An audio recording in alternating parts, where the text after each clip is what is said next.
கோபுரம் டிவி நேயர்களுக்கு இனிய வணக்கம். இன்று பிறந்தநாள் காணும் மற்றும் மணநாள் காணும் அத்துணை சகோதர சகோதரிகளுக்கும் எங்களது இனிய வாழ்த்துக்கள். பாபாவின் ஆசிகளோடு பல்லாண்டு காலம் நீங்கள் எல்லா வளங்களும் செல்வங்களும் பெற்று நலமுடன் வாழ வாழ்த்துகிறோம். பாபா அழைக்கிறார். அவரின் பொன்மொழிகளை கேட்பதற்காக, நம் பிரச்சனைகளை தீர்த்து வைக்கும் அற்புதமான கூட்டு பிரார்த்தனை செய்வதற்காக, மேலும் மனம் ஒருநிலைப்படவும் மனம் அமைதி பெறவும் அற்புதமான தியானம் செய்யவும் பாபா அழைக்கிறார். பாபா நம் கரங்களை பிடித்து அழைத்து சென்று அற்புதம் நிகழ்த்தவிருக்கிறார். வாருங்கள், பாபாவின் பொன்மொழிகளை தரிசனம் செய்வோம். அன்பு குழந்தையே, உன்னை ஏளனமாக பார்த்து நகைத்தவர்கள் முன்னிலையில் நீ உயர்ந்து நிற்கப் போகிறாய். துவாரகமாயி தாயின் பிள்ளையாய் வாழப்போகிறாய். என் பரிபூர்ண அருளும் ஆசீர்வாதங்களும் அன்பும் எப்போதும் உனக்கு உண்டு. உன் கண்ணீரை துடை. உன் கண்களிலிருந்து கண்ணீர் வழியக்கூடாது. இது நீ உயிராய் நினைக்கும் உன் சாய் தேவனின் அற்புத வார்த்தை, உன் சாயப்பாவின் அற்புத வாக்கு, உன் துவாரகமாயி தாயின் ஆணை. நிச்சயம் வாழ்வில் நீ சந்தோஷமாக வாழ்வாய். நீ ஜெயமாக எல்லா செல்வ வளங்களையும் பெற்று பெயரோடும் புகழோடும் சிறப்பாய் நிம்மதியுடன் மனநிறைவான வாழ்க்கையை வாழப்போகிறாய். உன் அம்மாவாக அப்பாவாக என்றும் என் இருதயத்தின் கருவறையில் உன்னை சுமந்து காத்து அரவணைத்து வளர்ப்பேன். உன் சாயப்பா நான் இருக்கிறேன், கவலைப்படாதே. ஓம் ஸ்ரீ சாய்ராம். பாபாவின் அற்புதமான பொன்மொழிகளை தரிசனம் செய்தோம். அடுத்த நிகழ்வு கூட்டு பிரார்த்தனை. நம் மனநலன் சார்ந்த பிரச்சனைகளுக்காகவும் உடல் நலன் சார்ந்த பிரச்சனைகளுக்காகவும் மற்றும் நம் அனைத்து விதமான பிரச்சனைகளுக்காகவும் சாய்நாதரிடம் கூட்டு பிரார்த்தனை செய்வோம். வாருங்கள், இந்த அற்புதமான கூட்டு பிரார்த்தனையை செய்வோம். பிரார்த்தனாஷ்டகம். 8 பிரார்த்தனைகள். சாந்தமான மனம் கொண்ட சாயிநாதரே, அறிவின் சிகரமே, அன்புள்ளம் கொண்டவரே, கருணை கடலே, உண்மையின் இருப்பிடமே, மாயை என்னும் இருளை அகற்றுபவரே, ஜாதி மத பேதங்களுக்கு அப்பாற்பட்டவரே, எங்களின் புரிந்து கொள்ளும் திறமைக்கு அப்பாற்பட்டவரே, அன்பின் இருப்பிடமே, ஷீரடி வாழ் இறைவனே, என்னை காப்பாற்றும், என்னை காப்பாற்றும். ஞான சூரியனே, ஞானத்தை வழங்குபவரே, பக்தர்களின் மனங்களில் உலவிடும் பரமஹம்சரே, அனைத்து நன்மைகளுக்கும் காரணமானவரே, தங்களை சரணடைந்தவரை காப்பவரே, படைக்கும் தொழில் புரியும் பிரம்மாவும் காக்கும் கடவுளான விஷ்ணுவும் நீங்களே. 3 உலகங்களையும் யுகங்கள் முடிவில் தன்னுள் ஐக்கியமாக்கிக் கொள்ளும் ருத்திரனும் தாங்களே. நீங்கள் இல்லாத இடம் இந்த பூமியில் ஏது? எல்லாம் அறிந்த இறைவன் நீங்கள். எங்கள் எல்லோரின் இதயங்களிலும் வசிப்பவரும் நீங்களே. எனது எல்லா குற்றங்களையும் மன்னிக்க வேண்டும் என்று வேண்டி கேட்டுக்கொள்ளுகின்றேன். அலை அலையாய் தொடர்ந்து வரும் சந்தேகங்களையும் மனமயக்கங்களையும் போக்குவீராக. நீங்கள் கோமாதா, நான் பிறந்த இளங்கன்று. நீங்கள் சந்திரன், நான் சந்திரகாந்த கல்.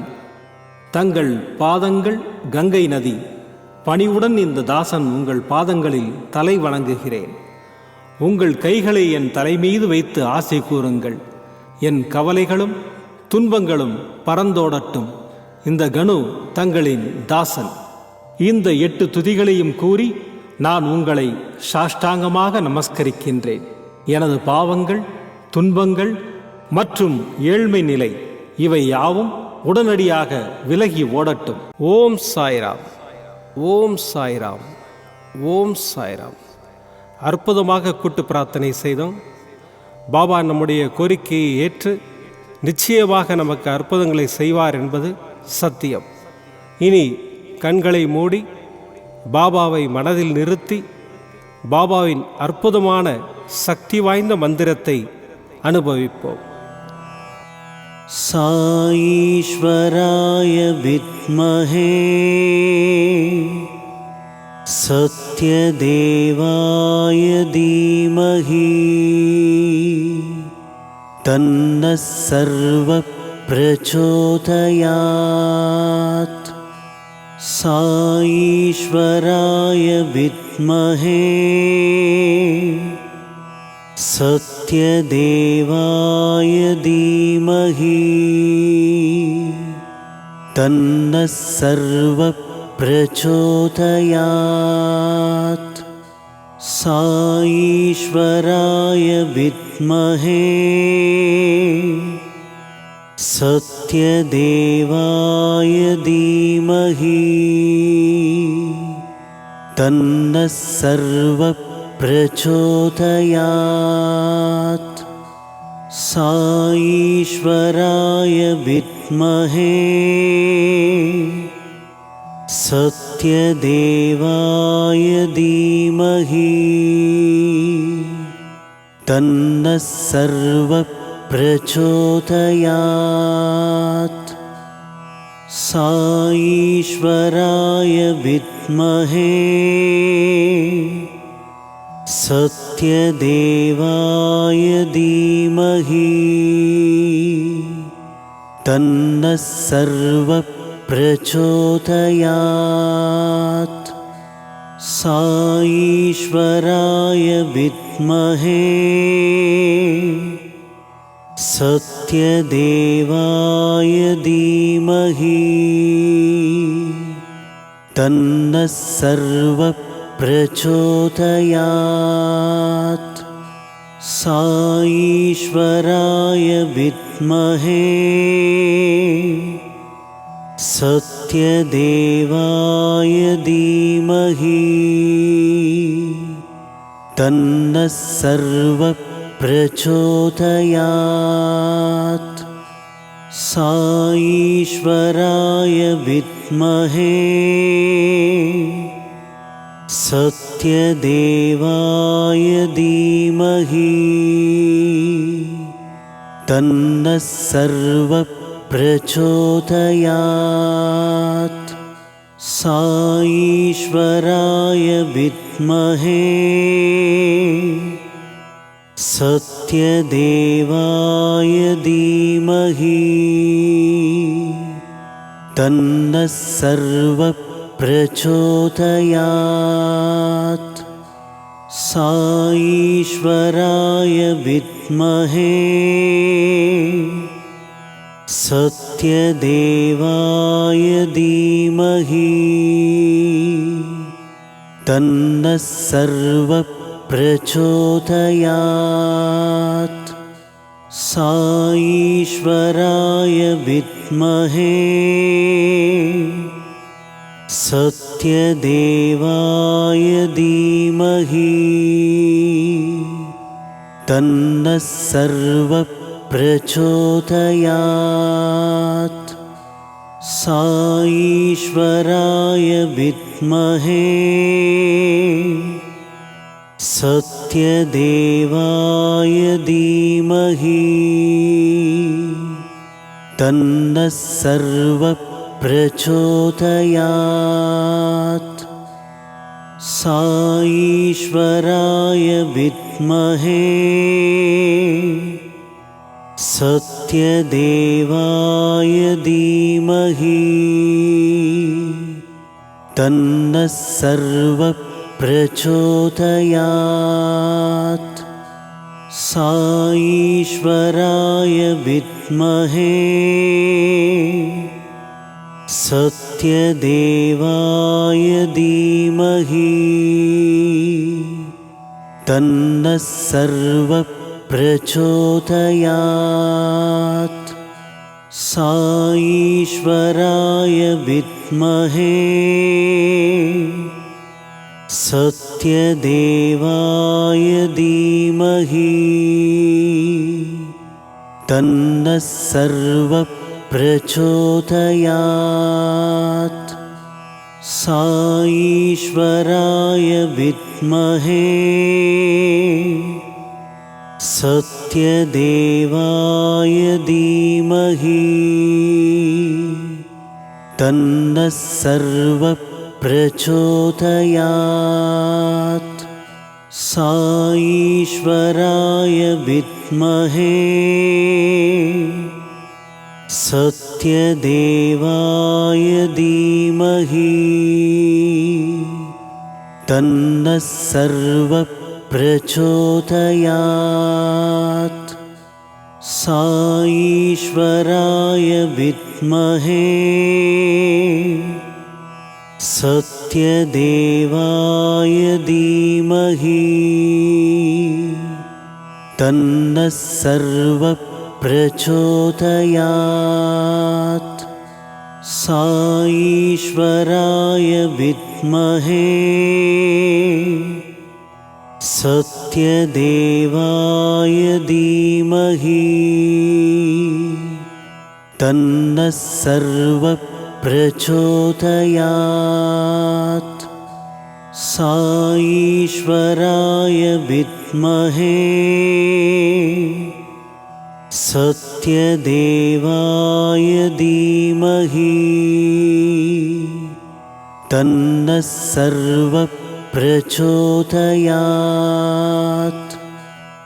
साईश्वराय विद्महे सत्यदेवाय धीमहि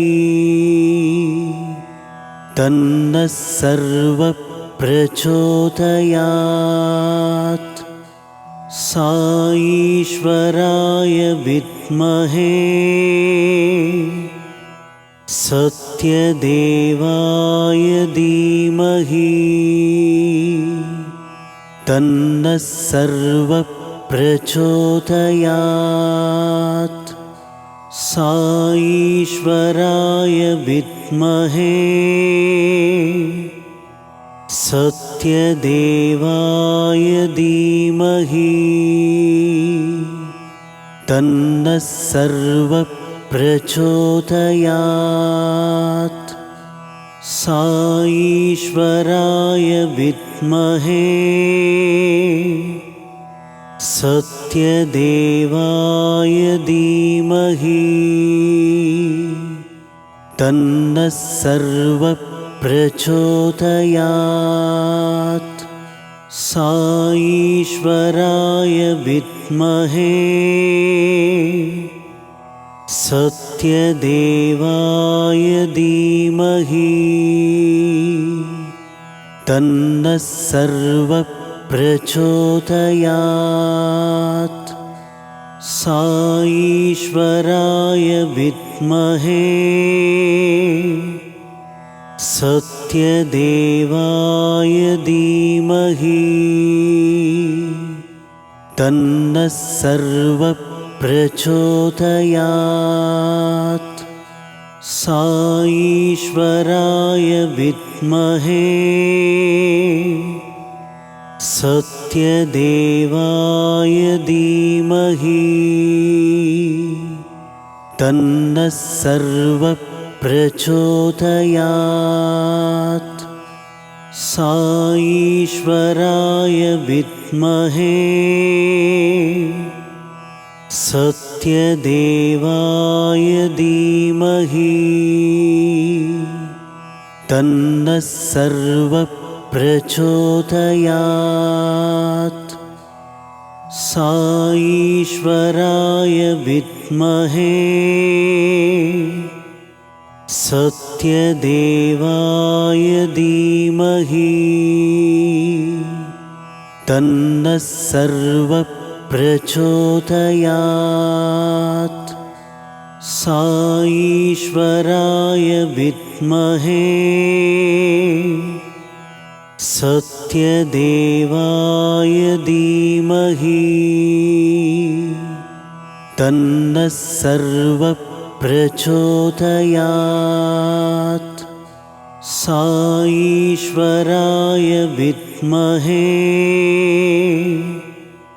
सत्यदेवाय धीमहि तन्नः सर्वः प्रचोदयात् साईश्वराय विद्महे सत्यदेवाय धीमहि तन्नः सर्वः प्रचोदयात्. மீண்டும் நாளை காலை இந்த அற்புதமான பாபா அழைக்கிறார் நிகழ்ச்சியில் சந்திப்போம். நன்றி, வணக்கம். விதம் விதமான பக்தி நிகழ்ச்சிகளை உங்களுக்காக தந்து கொண்டிருக்கிறது உங்கள் கோபுரம் டிவி. உங்களுக்கு பிடித்த நிகழ்ச்சிகளை லைக் செய்யுங்கள், உங்களுக்கு பிடித்த மாணவர்களுக்கு ஷேர் செய்யுங்கள். மேலும் சப்ஸ்கிரைப் செய்வதோடு மட்டுமல்லாது அருகில் இருக்கும் பெல் பட்டனை கிளிக் செய்து கோபுரம் டிவி நிகழ்ச்சிகளை உடனுக்குடன் தெரிந்து கொள்ளுங்கள். மற்றும் ஒரு மகிழ்ச்சியான செய்தி, கோபுரம் டிவி ஆப்பை கூகுள் பிளே ஸ்டோரில் ஃப்ரீ டவுன்லோட் செய்து கோபுரம் டிவி நிகழ்ச்சிகளை தொடர்ந்து கண்டுகளியுங்கள், பாருங்கள், ரசியுங்கள், பரவசமடையுங்கள். gopuramtv.com. பக்தி பக்திமயம்.